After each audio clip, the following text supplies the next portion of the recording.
spend enough time around musicians and songwriters, you start to hopefully get a sense of who has a certain special something, even early on. Like Danielle Haim, for instance, who's my guest in this episode of LSQ. I first met her almost a decade ago when she was playing in the backing band supporting Jenny Lewis, and I noticed right away that she seemed to have that special something as a performer and as a musician, and I didn't know at that point that she was already working on her own songs with her sisters in the band that we now know as Haim. But I just knew that she seemed uniquely gifted, and indeed she is, and I'm so pleased that I finally got to sit and spend some real quality time one-on-one with Danielle after all these years to find out more about her creative evolution. That's what you'll hear about in this episode of LSQ, episode 9. I'm Jenny LSQ. Also, after the interview with Danielle, an excerpt from a vintage interview I did over the phone with the late Lisa Left Eye Lopes from TLC. So hang out until the end so you can get that. And right now, let's dig in. Danielle Haim on LSQ.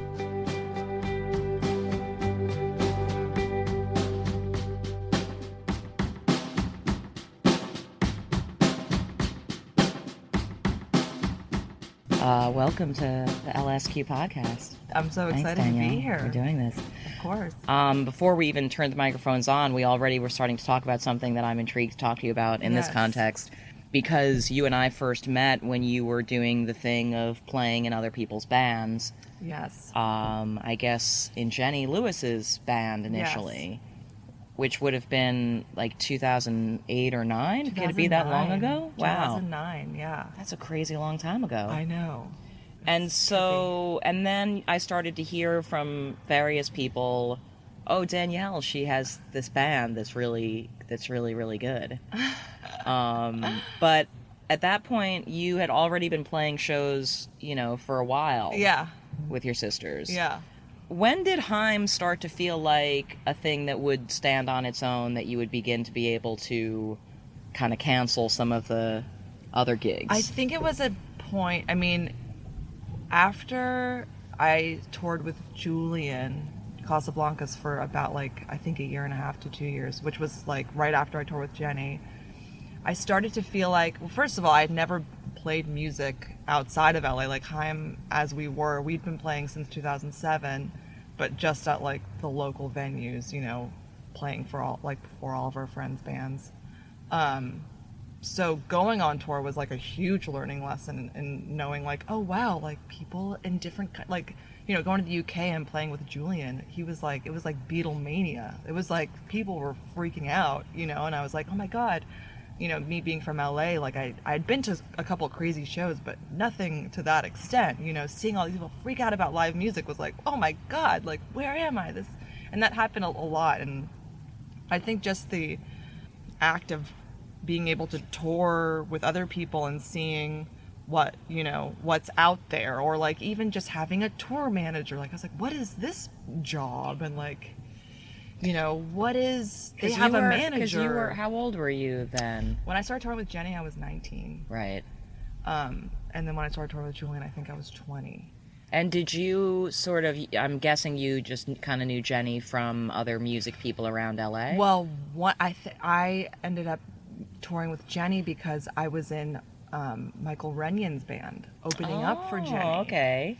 So I had met Michael at Spaceland randomly one night, and we started talking, and, I'm a musician. He's oh, cool, whatever. And I think it was 2 weeks before, we had, become kind of friends. I'd see him out. He knew I played a couple instruments, he knew I played guitar and drums. And I think it was 2 weeks before he was about to support Jenny on her first Acid Tongue tour. And he was I'm going on there with Jenny, and my drummer can't go. Do you play drums? And I was yes. And at that point I was in community college, it's my second year, and I had a job at American Rag selling shoes. And he was do you play drums? And I was yeah, I play drums. And he was would you go on tour with me and Jenny Lewis? And I thought, I don't even know if Jenny knows, I was a huge Rilo Kiley fan, and I'm a huge Jenny fan. So to me that was oh my God, I've made it, I'm going. And I remember I lived at home, and my parents were expecting me to finish community college and then go to UCLA and the whole nine. I remember being like, I'm going to go on tour for 3 weeks. And they're like, what about school? What about your job? And I was like, I'm just going to do it. And ended up playing drums for him on that tour. And then I guess, Jenny saw me play. And then I think a couple months after that, when she was doing like a second round of touring, she was like, would you be my guitarist / percussionist / backup singer? And I was just like, yeah, I'm doing it. And I like quit my job and quit school. And it's funny to think about your parents being worried about canceling the more formal non-music things when it's like, you did this to me, I learned it from you, Dad. I know. Well, I don't think they ever necessarily saw us really, at that point we were playing to 5 people at Spaceland, at 7 o'clock at, Haim, there was nothing happening for, Haim. And but you already at that point you thought you were like, I'm a musician. I'm Danielle, I'm a musician. You identified already at that point as like, this is what I'm gonna do. Oh, for sure. That's why I kind of stayed in LA and didn't end up. I went to an arts high school, and a lot of my friends, went to Berkeley School of Music, or went to different colleges. And I just was like, I think I want to be in a band, so I should probably stay in LA, because like I feel like Behind the Music was like my college. Right. I would just like watch every Behind the Music, like it was just like, oh my God, how did this band, they played to no one for 5 years and then finally they got signed or something. Yeah. I don't know. It was just like, so going on tour with Jenny and then with Julian, those were the things that kind of pushed you to regard Haim as being a project that you could take to that same place. Like I should get my band to this place. Right.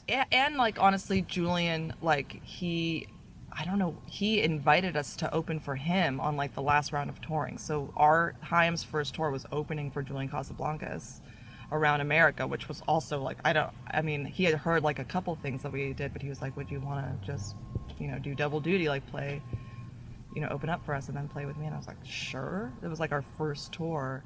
And really, I think that was the moment, because again, like we had never played outside of Los Angeles. We were going to Denver and we were like playing shows, and people would meet us at the merch table and like really care. And at that point, I don't even think we had recorded. We had a MySpace with like 3 demos on it. Like, where's your music? And at that point, I remember asking Julian, like, how do we get, because we were really struggling how to record us, because again, like it was really hard to get the sound that I had in my mind out onto tape, as they would say, or whatever, onto recorded platform.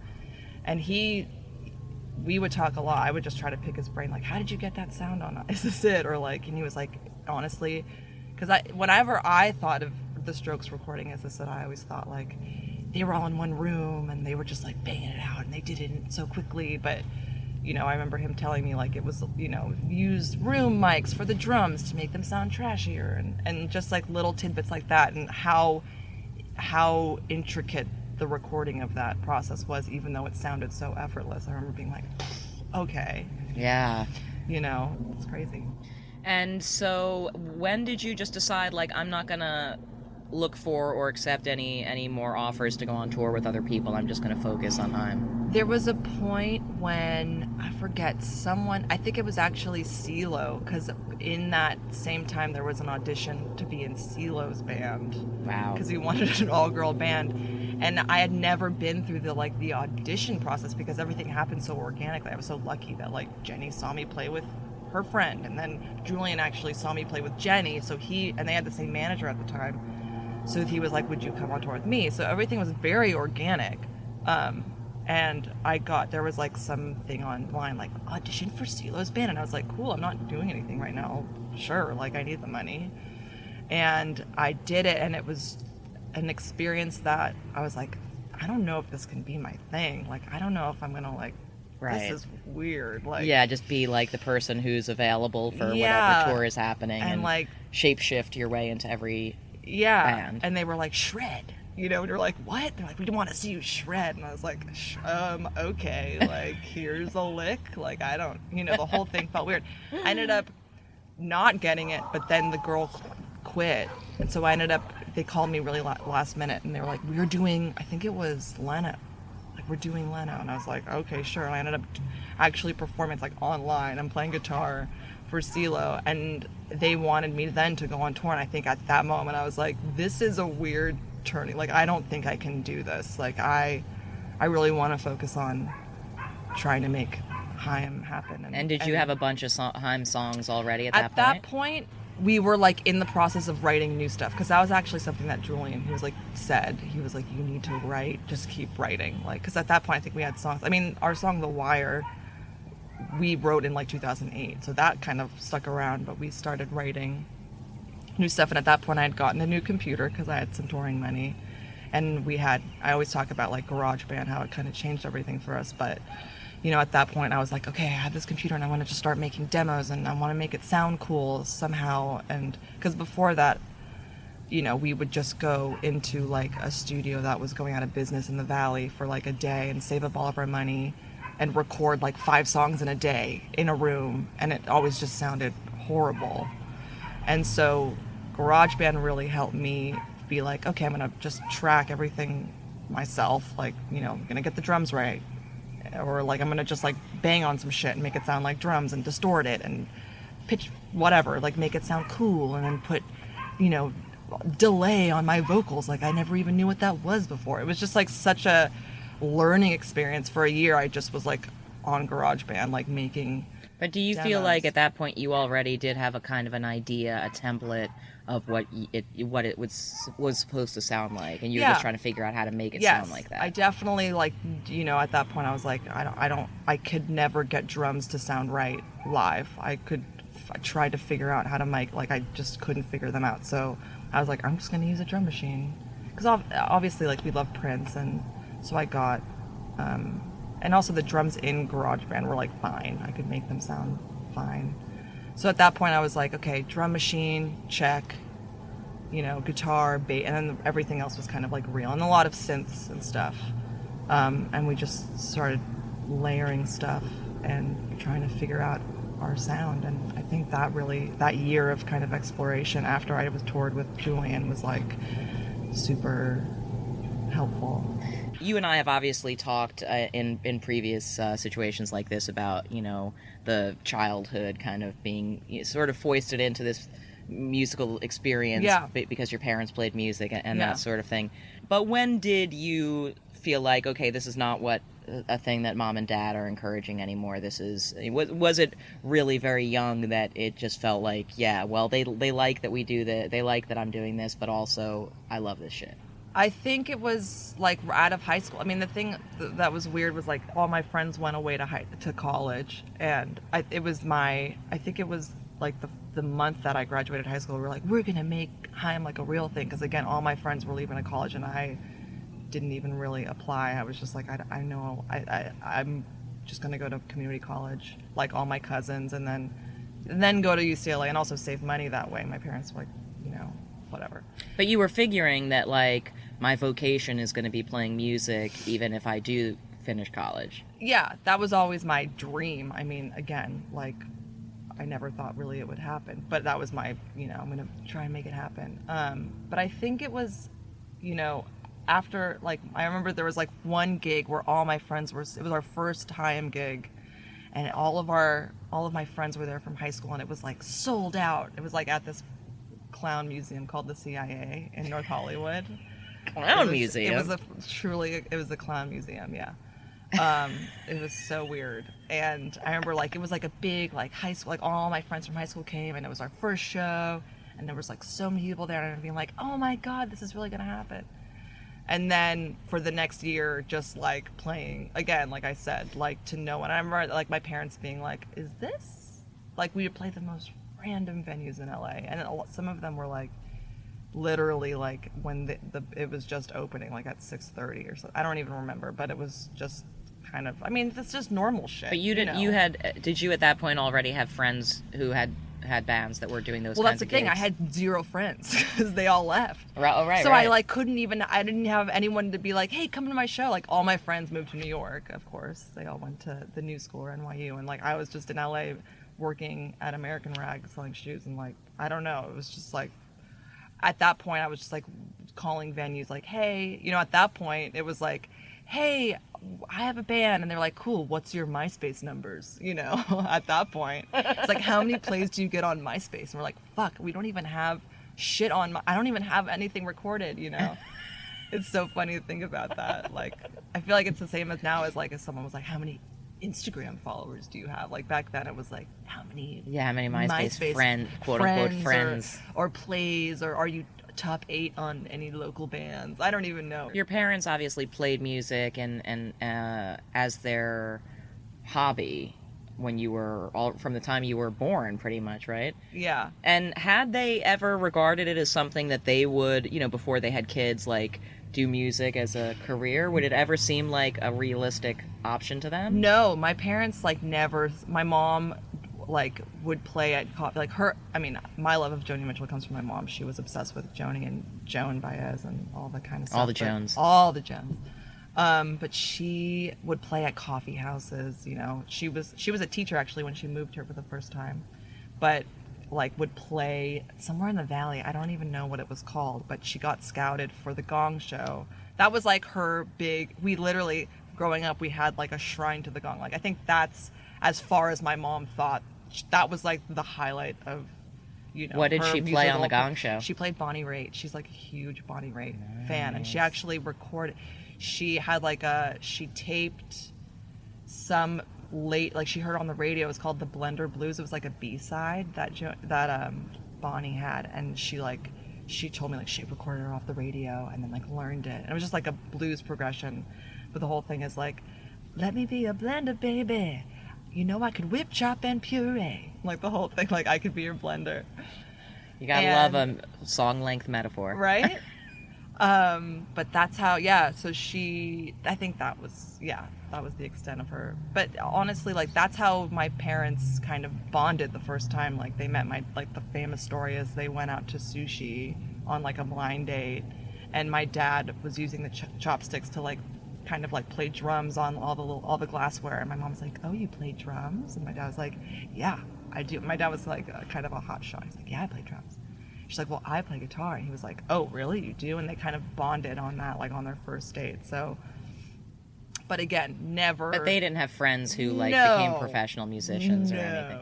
No. So, you know, I'm so intrigued, you know, in doing these interviews for the podcast, like, and this is the kind of thing, you know, I like to talk about. And it's interesting to me, people who grew up with parents who played music versus people whose parents didn't play music, and the way that influences what you expect might happen with it. And I think like people whose parents played music as a hobby or like with no real aspirations, it's like such a good influence on, you know, people who grew up to be professional musicians, because it's like, well, you should do this because you love it. You should not do it because you expect that something crazy is going to happen with it. Right. But it sounds like, it's funny to hear, it sounds like that when things were actually starting to happen, that your parents that was so unfamiliar to them that they were like, oh, wait, are we sure? Yeah. Is this real? It was like, I mean, they're always super supportive, but there was a point in time, like when I started going on tour, Haim essentially stopped. You know, and I remember my parents being like, you know, like, is Haim just done? You know, like what are you doing? You know what I mean? Like they were like kind of just like, all right, well maybe that's it, you know, because I sure didn't know what was going to happen to me. Maybe I was going to become like a touring musician, you know. So was there anything else that you would have been like as a profession or a vocation that you would have been willing to do that was like a plan B? I don't know. Yeah. I don't know. I don't know. Yeah. It's you weird. would just be on tour with CeeLo if time hadn't worked out, which would be fine. Oh my God. So crazy. Do you think that there's something about the guitar that felt right for you right away? Obviously you play a bunch of instruments and everything like that, but did the guitar have a special power? The guitar definitely did. I think since my dad's a drummer, and drums were my first instrument, I think I've always kind of felt that thing with drums. I never had lessons or anything, but it was something that I came home and I was like, I want to play drums, you know. I would always practice to my mom's like not so stoked like vibe. She was like, shut the fuck up. You know, but but I was, my dad was super like, gee, it was his idea to always have a drum set up in the living room because he also loved to play for fun. And also, I mean, we've talked about this before, but for listeners, Danielle's parents, her dad, Moti, would collect instruments and recording gear from the little, like, classifieds newspaper. What's it called? The again? Recycler. The Recycler, where you could find awesome shit. Maybe like a church was getting rid of some cool old soundboard that you're like, ooh, that's a good one, and he would go get it, and so your house was just full of this stuff. Full of random stuff. And would he play with the toys once they came home, or did you guys mostly end up? No, like he never knew how to play guitar or bass or anything. He was just strictly drums, but he would come home and he'd be like, plug in, let's go, play a solo. Do it, And it made me kind of come out of my shell. I was kind of like a shy kid. My dad would be like, just play loud, like crank it up. Let's just play, and I feel like that actually helped me get out of my shell a little bit. But yeah, my parents loved playing music with us as like, that was like literally, it was so fun for them. Do you still ever play with them? Not really. They want to. They love, they're like, oh, sometimes they're like, can we hop on stage and Dad'll play the timbales? Like, no, like when they have a big anniversary, right? Right. When they have a big anniversary that merits something special. Yeah. No, my dad still plays drum. Like, they're still in our living room. It's like all the stuff is still there. So my dad will be like, he'll send me like a voice note, like, just came up with this drum part. Like, what do you think of it? Could you use it? He's always coming up with kooky ideas. I'm like, thanks, Dad, but no. In more recent years, who are the kind of outside voices that you look to give you feedback on the songs you're writing or the recordings that feel like you can trust their opinion? I mean, honestly, my sisters, right. Which is,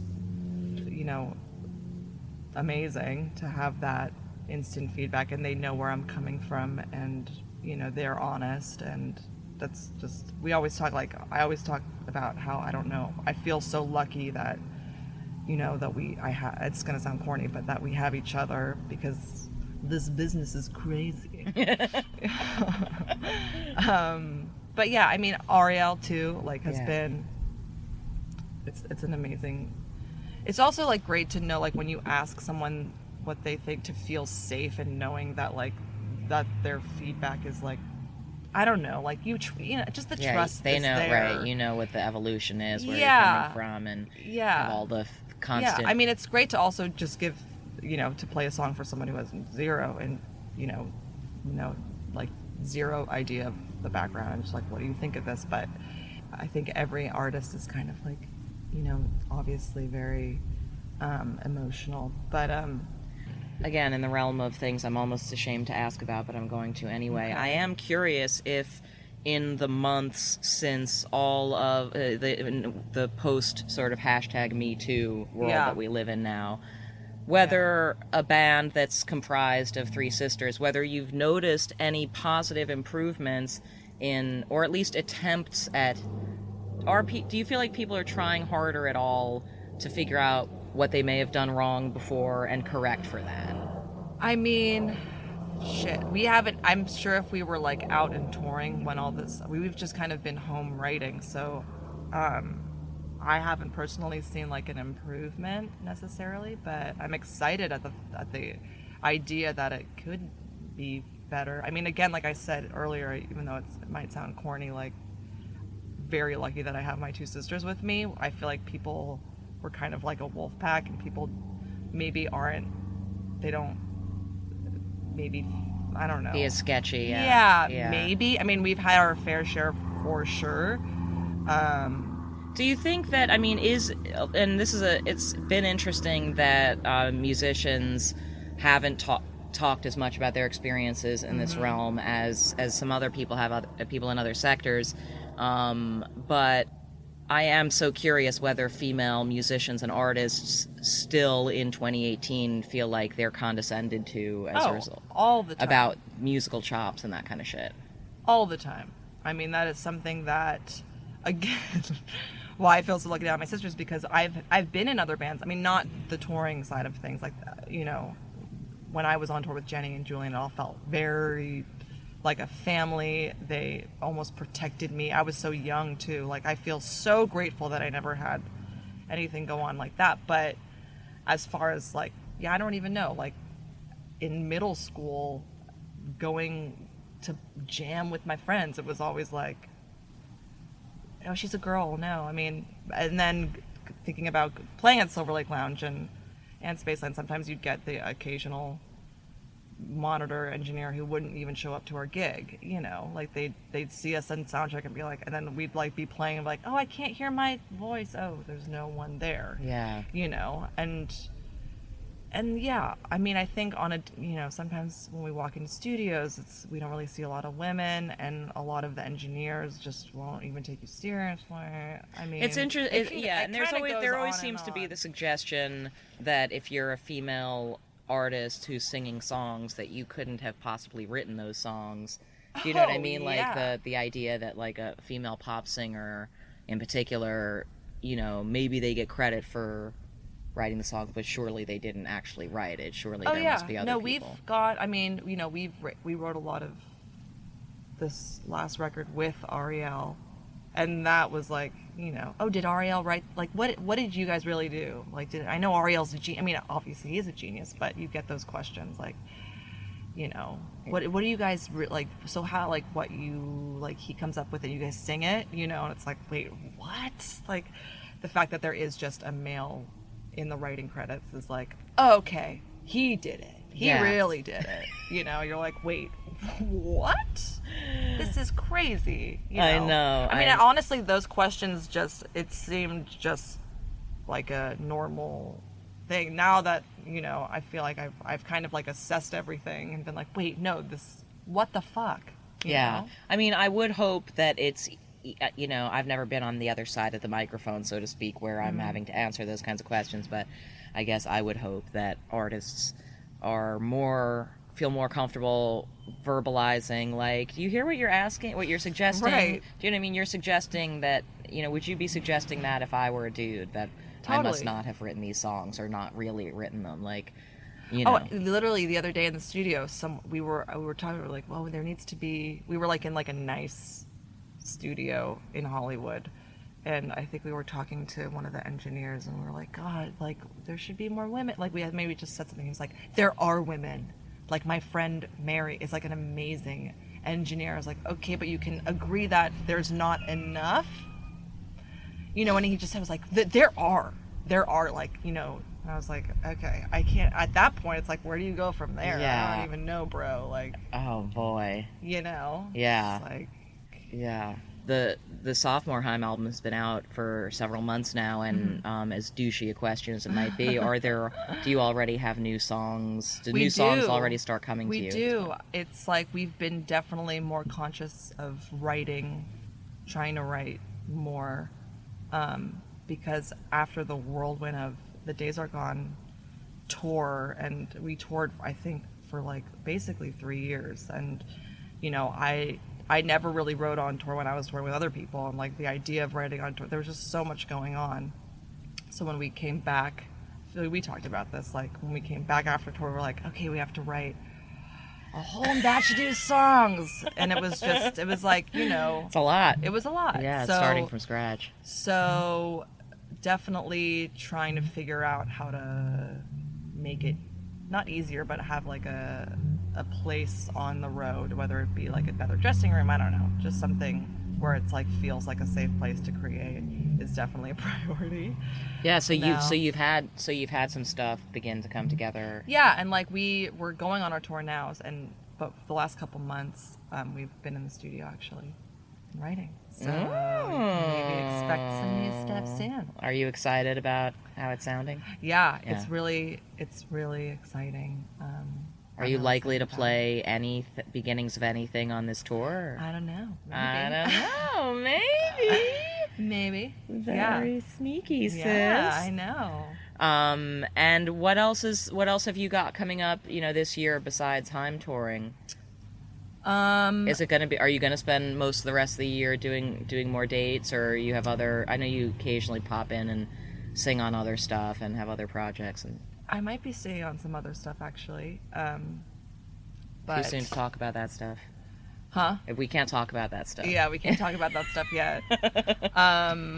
But no, I think it's just going to be a lot of, trying to release new music. I think the idea of releasing singles and not like a whole album really appeals to me, because, we take a long time producing stuff. So, I mean, before our first record came out, Days Are Gone, we released like EPs like every couple months, and that was actually really exciting to just get into a studio and bang one song out in like 2 weeks. Well, maybe a little longer than that, but like that, the idea of that kind of immediacy really appeals to me. So maybe we'll be doing some of that. I think that's all I've got for you, Danielle. Thank you so much. Thank you so much. Love to talk and see you all this morning. All right, well, let's listen to some of this Lisa Left Eye Lopes interview, if you're down for that. And this is the first time I'm sharing an excerpt from an interview with an artist who's no longer with us, so I just want to say respectfully to the memory of Lisa Left Eye Lopes that it was just such an honor to be able to talk to her at all, let alone for whatever it was, like 45 minutes on the phone back in, I think, the year 2000. And I'm only going to play you like 3 or 4 minutes of it, but what we're talking about in the section you'll hear is this thing called the challenge. Essentially, the members of TLC were feuding publicly. T-Boz and Chili had said some things about Left Eye in Entertainment Weekly that bummed her out sufficiently that she issued a challenge that they should each make a solo album, package the three of them together, and that there would be a winner at the end of it.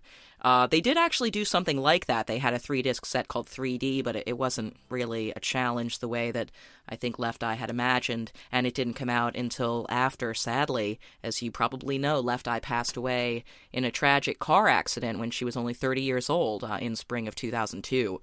So where we're starting here is with Lisa commenting on why she thinks her group mates didn't take her up on the challenge.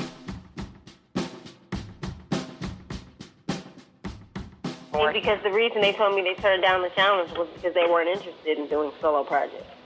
But when you issued that challenge, you were dead serious. Oh, no doubt. I was dead serious. Because to me it was a situation that we all could have benefited from.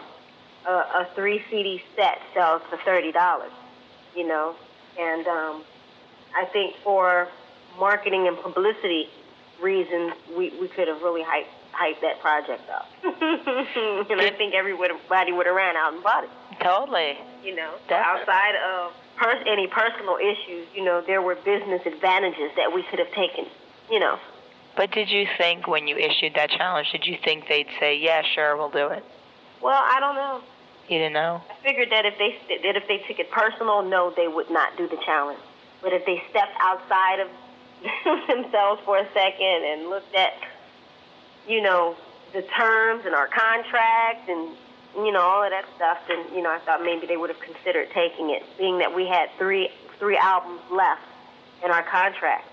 They wanted to get through that, so I thought that in more ways than one, the challenge would work to our advantage. But do you think that the reason that they didn't take the challenge was because they did take it personally? Yes, most definitely. So their feelings were hurt, or what? No, I don't think their feelings were hurt. I think that they were too caught up in what would happen at the end of the day if they didn't win. I don't know. It's like when you tend to take things personally, you start getting all emotional. You can't deal with things. But, I just feel that it could have been a smart move, It really wasn't about the winning. Right. Those were just incentives. Like I told you, I'm a very conceptual person. So once they released their statements in Entertainment Weekly and they were basically bashing me, it only made sense for me to respond with a challenge, and not just because that was the way I personally felt, but because, okay, now we have a situation. How do we take advantage of this situation? How do we turn this situation into something that we could all benefit from instead of allowing it to tear the group down? Because now all I hear are rumors about us breaking up, or everyone makes jokes about we're going to scratch each other's eyes out, we may have had some disagreements and we vented on each other. Well, I didn't vent on them. Even though they vented on me in the press, we're still friends and we're still a group. We haven't broken up. Right. But, I like to go there. Right. So the challenge for me was something that I could handle. You know, I could handle the press that was going to come along with it. Because at the end of the day, it all boiled down to record sales. And if you're in a record business, that's how you got to think. Exactly. But I mean, you know, people talk about you guys breaking up and everything, but from the outside perspective, reading that article, it seems reasonable. That's what people would think, doesn't it? Well, I don't know. If you have a fight with your husband, does that automatically mean you're going to get a divorce? I mean, if people are allowed to fight, it doesn't mean that, you know, a breakup is next. But that had to bug you, knowing that the whole world was reading shit that they were saying about No, not really, because before that happened, I got in trouble for burning down the house, and the whole world said I was crazy. Right. And what did I do? I came up with a concept, and I called the next album Crazy, Sexy, Cool. Right. You know what I'm saying? Can't go against the grain. If people want to think I'm crazy, I don't care. All I'm going to do is make great music, keep striving. Lisa Left Eye Lopes passed away on April 25, 2002. She was only 30 years old. At the time of Lopez's death, TLC were the most successful girl group in history, having sold in excess of 20 million copies of their first few albums, outpacing the Supremes and paving the way for Destiny's Child. Thanks so much to Lisa Lopes. May she rest in peace. And, of course, major thanks to Danielle Haim for sitting with me for the big interview in Episode 9 of LSQ. And hey, thanks to you for listening. Subscribe if you haven't done so already. Episodes come out every few weeks. I've got upcoming interviews for you with Rostam, Ben Gibbard of Death Cab for Cutie, Bethany from Best Coast, and more.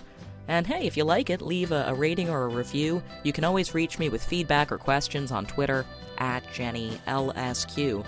Thanks for listening.